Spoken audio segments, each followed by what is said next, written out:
ఢిల్లీలో కేంద్ర భారీ పరిశ్రమల శాఖ మంత్రి హెచ్డి కుమారస్వామిని కలిశారు మంత్రి శ్రీధర్ బాబు, ఆదిలాబాద్ ఎంపీ గోడం నగేష్, ఎమ్మెల్యే పాయల్ శంకర్.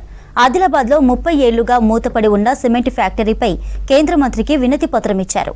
ఆదిలాబాద్ జిల్లాను అభివృద్ధి చేసి యువతకు ఉద్యోగ ఉపాధి అవకాశాలు కల్పించాలని విజ్ఞప్తి చేశారు. వారి విన్నపాలపై సానుకూలంగా స్పందించారు కేంద్ర మంత్రి.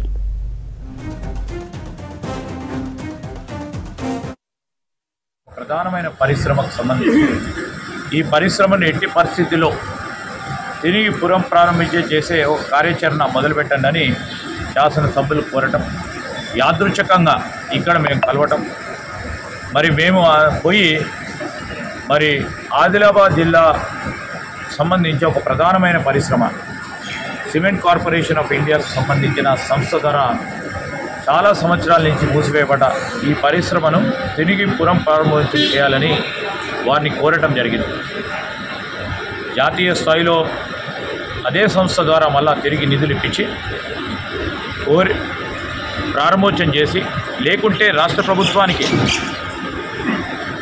కూడా ముందుకొచ్చి దాంట్లో భాగస్వాములు అవుతాం, లేకుంటే ప్రైవేట్ భాగస్వాములు కూడా చాలామంది కూడా ఆసక్తి చూపెడతా ఉన్నారు. దీన్ని పరిశ్రమను ఎట్టి పరిస్థితుల్లో ప్రారంభోత్సవం చేస్తామని ప్రధానమైన ధ్యేయం శాసనసభ్యులకు కానీ, పార్లమెంట్ సభ్యులకు కానీ, రాష్ట్ర ప్రభుత్వానికి కానీ అక్కడ ఉపాధి పెంచాలి.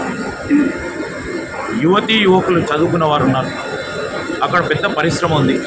అక్కడ ఉపాధితో పాటు అక్కడ సంబంధించి ఒక ప్రధానమైన పరిశ్రమల ఈకోసిస్టమ్ డెవలప్ చేసే యోగ్యత ఉన్న ప్రాంతం ఆదిలాబాద్.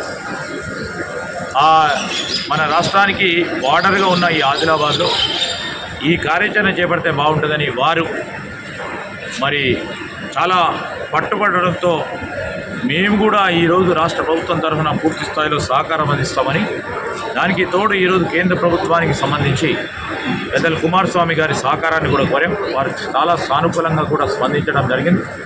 మరి శాసనసభ్యులు అదేవిధంగా పార్లమెంట్ సభ్యులు కోరారు, ఆక్షన్ విషయంలో వెంటనే నిలుపుదల చేయమని కోరారు. పెద్దలు కుమారస్వామి గారు వారి అభ్యర్థన మేరకు